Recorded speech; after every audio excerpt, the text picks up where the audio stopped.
कोमल के चेहरे पर बचपन से ही काले धब्बे थे, इसलिए सब उससे नफरत करते थे। देखा तुमने, इतना अच्छा रिश्ता हाथ से निकल गया। जो भी आता है इसका चेहरा देखकर रिश्ता मना करके चला जाता है। पता नहीं कितनी बदसूरत है तुम्हारी बहन। इसी बात का तो रोना है मधु। इसकी वजह से मेरी भी समाज में बहुत बदनामी हो रही है। उम्र बढ़ती जा रही है, सब मुझे ताने देते हैं कि मैं भाई होकर अभी तक अपनी बहन की शादी नहीं करवा पा रहा। पता नहीं ऐसी बदसूरत बहन का भाई होना ही मेरे भाग्य में क्यों लिखा था।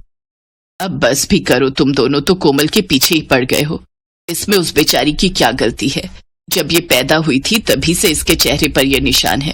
पर मेरी बेटी लाखों में एक है, कितनी गुणवती है। पूछो जरा मधु से, घर के सारे काम करके ये देती है। बाजार से सामान लाना, बनाना, सबकी देखभाल करना। अगर कोमल ना हो तो इस घर का क्या हाल हो ये तुम नहीं जानते। माँ, भैया भाभी ठीक ही तो कह रहे हैं। मेरी वजह से इन्हें कितनी बातें सुनने को मिलती हैं। काश मैं पैदा होते ही मर जाती तो आज आप सब पर इतने दुख ना आते। कोमल मेरी बच्ची, आज बोल दिया, आगे से ऐसा मत बोलना। तुम्हारे पिता के जाने के बाद तुम दोनों बच्चे ही तो मेरा सहारा हो। रमेश, अपनी बहन को गलत मत बोल। अगर उसे कुछ हो गया तो मैं तुझे कभी माफ नहीं करूंगी। अरे माँ जी, आप जानती नहीं हो, अभी तो ये रोकर चुप हो जाएगी, उसके बाद फिर से वही कहानी। कोई रिश्ता बताऊंगी इसके लिए तो इसकी शक्ल देखकर फिर रिश्ते के लिए मना हो जाएगा। अब सारी जिंदगी इसको हम घर पर थोड़ी रख सकते हैं, हमें भी अपना परिवार बनाना है। लोग तो बातें बनाएंगे ना कि कुमारी लड़की को घर पर बिठा रखा है। अपने भैया भाभी की बात सुनकर कोमल रोती हुई घर से बाहर चली गई और सड़क किनारे बैठ गई। कुछ देर तक कोमल ऐसे ही रोती रही। उसके बाद घर आई और उसने किसी से कुछ नहीं कहा, चुपचाप घर के काम किए और सो गई। अगले दिन जब कोमल सोकर उठी तो उसने देखा उसके कमरे की दीवार पर लगा हुआ शीशा गायब है। उसने बाहर जाकर अपनी माँ और भाभी से पूछा। माँ जी से पूछने की कोई जरूरत नहीं है, तेरे कमरे का शीशा मैंने ही लिया है। मेरा शीशा टूट गया था इसलिए मैंने तेरे कमरे का शीशा उतार कर लगा लिया। वैसे भी तुझे अपना चेहरा देखने की कोई जरूरत नहीं है। तू देखने में इतनी बदसूरत है कि तेरे चेहरे में देखने लायक कुछ भी नहीं है। मधु, ये जो तुम्हारा व्यवहार है ना, बिल्कुल भी ठीक नहीं है। कोमल फिर से एक बार उदास हो जाती है। उसे अपने लिए बहुत दुख होता है। कोमल, तू मन छोटा मत कर। तू एक काम कर, तू बाजार से नया शीशा खरीद ला। फिर कहीं आना जाना होता है तो घर में और शीशा नहीं है। कोमल अपनी माँ से पैसे लेकर नया शीशा खरीदने के लिए चली जाती है। तभी एक बूढ़ी औरत भूखी प्यासी कोमल से कुछ खाने के लिए मांगती है। बेटी, कुछ पैसों की मदद कर दो, मेरा पोता बहुत बीमार है। घर में खाने के लिए कुछ भी नहीं है। मेरी बहू मेरी राह देख रही होगी, किसी ने भी मेरी मदद नहीं की। मेरी थोड़ी सी मदद कर दो बेटी, भगवान तुम्हारा भला करेंगे। अब क्या करूं, मेरे पास तो बस ये शीशे के ही पैसे हैं। क्या करूं, या तो इनको पैसे दे देती हूँ, बाद में शीशा खरीद लूंगी। मदद कर दो बेटी, तुम्हें बहुत दुआएं मिलेंगी। ये लो अम्मा, ये पैसे रख लो, तुम्हारे काम आएंगे। जीती रहो बेटी, आज तुमने मेरी मदद की है, देखना तुम्हारे साथ हमेशा अच्छा होगा। बूढ़ी औरत कोमल को दुआएं देकर वहां से चली जाती है। कोमल थोड़ा आगे जाती है तो उसे एक कबाड़ी वाला मिलता है। कोमल देखती है कबाड़ी वाले के ठेले पर एक पुराना शीशा रखा हुआ है। कोमल उससे पूछती है, भैया ये शीशा तुम मुझे बेच सकते हो? हाँ हाँ, क्यों नहीं। मैं तो वैसे भी इस शीशे को फेंकने वाला था, क्योंकि शीशे का फ्रेम टूटा हुआ है जी। कोई बात नहीं भैया, वो तो मैं लगवा लूंगी, पर मेरे पास 20 रुपए ही बचे हैं। अगर तुम इतने का दे सको तो। हाँ ले लो, कोई बात नहीं। मैं तो वैसे भी घर ही जा रहा था जी, जाते जाते 20 रुपए और कमा लेता हूँ। कबाड़ी वाला कोमल को वो शीशा दे देता है। कोमल रास्ते में शीशा दुकान पर बनने के लिए दे देती है और अगले दिन वो नया फ्रेम लगवा कर शीशा घर ले आती है। अगले दिन नहा धोकर जब कोमल शीशे में अपना चेहरा देखती है तो उस शीशे में से एक चमक निकलती हुई दिखाई देती है और देखते ही देखते कोमल बहुत ही सुंदर दिखने लगती है। उसके सारे दाग धब्बे गायब हो गए थे। कोमल हैरान रह जाती है। तभी शीशे में से आवाज आती है, मैं एक चमत्कारी शीशा हूँ। मुझ में ऐसी शक्ति है कि मैं किसी को भी खूबसूरत बना सकता हूँ।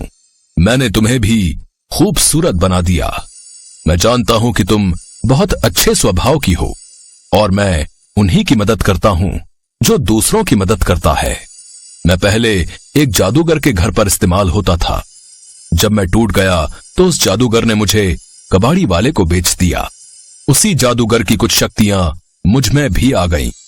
और जब मैंने देखा कि तुम अपने रूप को लेकर बहुत दुखी हो, तो मैंने तुम्हें खूबसूरत बना दिया। हाँ, मैं तो सचमुच बहुत सुंदर हो गई हूँ। माँ देखो, ये चमत्कारी शीशा है, इसने मुझे सुंदर बना दिया। ये तो सच में चमत्कार हो गया। कोमल, तू कितनी सुंदर हो गई है। अच्छा, तो ये चमत्कारी शीशा है। वाह कोमल, तेरी तो किस्मत ही बदल गई, तू तो बहुत सुंदर हो गई। चलो अच्छा है, अब इसके लिए अच्छे घर के रिश्ते भी मिल जाएंगे। हाँ, ये तूने सही बात कही। अब हम कोमल के लिए कोई अच्छा रिश्ता ढूंढ लेंगे। एक दिन कोमल को बहुत बड़े घर का रिश्ता मिल गया। वो लोग बहुत पैसे वाले थे। लड़के की माँ अपने बेटे और बेटी के साथ कोमल को देखने के लिए पहुंची। लड़के ने कोमल को देखते ही पसंद कर लिया और दोनों के रिश्ते की बात हो गई। हमें आपकी कोमल बहुत पसंद है। वैसे तो हम अपनी गरिमा की शादी पहले करना चाहते थे, पर गरिमा के चेहरे पर ये निशान है जिसे देखकर कोई भी लड़का रिश्ते के लिए हाँ नहीं कहता है। इसी कारण हम अपने बेटे की शादी पहले कर रहे हैं। आप चिंता मत कीजिए, मेरे पास एक चमत्कारी शीशा है जिसमें देखने से गरिमा बहुत सुंदर हो जाएगी। आओ गरिमा, मेरे साथ आओ। कोमल गरिमा को अपने साथ कमरे में ले जाती है और उसे शीशे में देखने के लिए कहती है। गरिमा जैसे ही शीशे में देखती है, वो बहुत सुंदर हो जाती है। सब लोग बहुत खुश होते हैं कि गरिमा कितनी सुंदर हो गई। कोमल की शादी पक्की हो जाती है।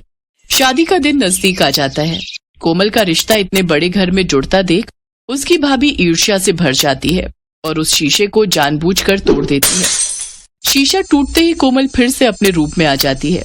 पर यह क्या, कोमल के साथ साथ मधु भी बदसूरत हो जाती है और उसके चेहरे पर दाग धब्बे हो जाते हैं। मधु घबरा जाती है। ये मुझे क्या हुआ? मेरा रूप रंग कहाँ गया? मैं बदसूरत कैसे हो गई? मैं तो कोमल से भी ज्यादा बदसूरत हो गई। ये सब तेरी करनी का फल है। तूने जानबूझकर वो शीशा तोड़ा है ना, इसीलिए तुझे उसकी सजा मिली है। मेरी बेटी की आज शादी है और तूने मेरी बेटी की शादी तोड़वाने के लिए शीशे को तोड़ दिया। तू इतना ईर्ष्या से भर गई। मधु माँ ठीक कह रही है। मैं तो चाहता था कि कोमल की शादी हो जाए। मैं बहुत खुश था, पर तुमने तो सारी हदें ही पार कर दी। तुमने उस शीशे को तोड़ दिया जिसकी वजह से मेरी बहन सुंदर बनी थी। जादुई शीशा, भले ही तुम्हारे टुकड़े हो गए हैं, पर मैं जानती हूँ कि तुम मुझे सुन सकते हो। मेरी भाभी को ठीक कर दो। हाँ, मैं तुम्हें सुन सकता हूँ। मेरा जादू खत्म होने से पहले मैं तुम्हारी भाभी को ठीक कर सकता हूँ, पर इसके लिए तुम्हें अपनी सुंदरता का बलिदान देना होगा।